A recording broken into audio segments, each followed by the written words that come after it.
Hello friends, સ્વાગત છે તમારું મારી આ ચેનલ ઉપર. આજ આપણે બનાવશું મિક્સ સંભારો.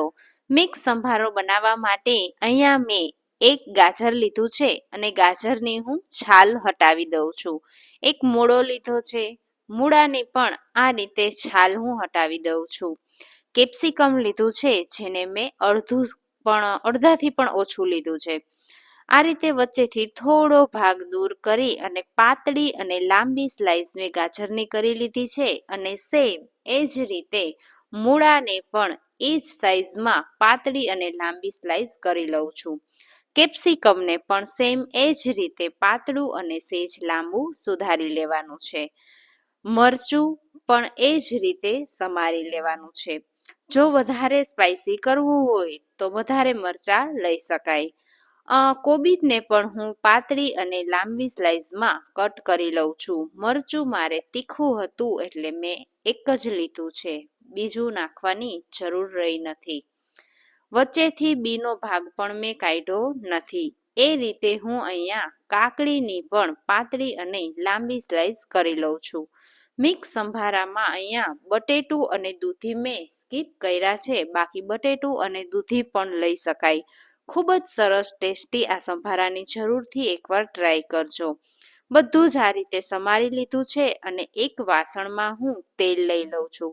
તેલ થોડું આગળ પડતું લેવાનું છે, કારણ કે છેલ્લે ચણાનો લોટ નાખવો છે, એટલા માટે તેલ જો આગળ પડતું હોય તો સંભારો કોરો ના થઈ જાય, નહીતર ચણાના લોટના હિસાબે કોરો પડી જશે. અહીંયા હું તેલ ગરમ થઈ જાય એટલે આ રીતે રાઈ જીરું ફૂટવા દઈશ. રાઈ જીરું ફૂટી જાય એટલે હિંગ અને હળદર બંને તેલમાં નાખી અને સંભારો જે સુધાર્યો છે એ બધો જ સંભારો હું અહીંયા આ રીતે તેલમાં જ એડ કરી દઉં છું.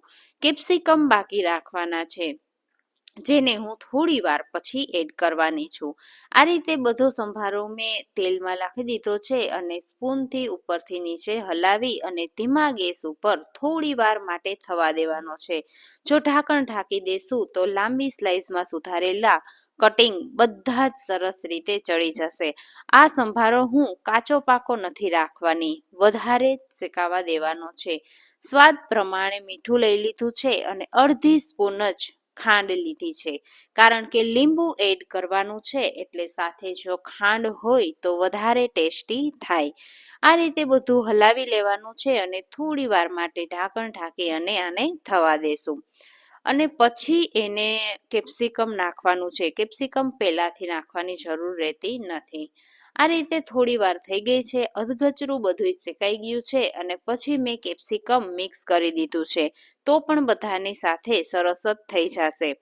લીંબુ અને ખાંડ આપણે એડ કરી દીધી હતી, પણ હવે અડધાથી પણ ઓછું એટલું લીંબુનો રસ મેં લીધો છે.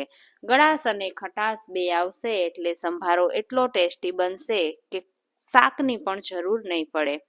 મસ્ત સંભારો ચડી ગયો છે, સેજ આગળ પડતો જ ચડવા દીધો છે, સાવ અધકચરો રાખેલો નથી. તો સંભારો સરસ ચડી ગયો છે અને એમાં હું ખાલી લચકા પડતો દેખાય એટલો જ 1 ચમચી જ ચણાનો લોટ એડ કરું છું.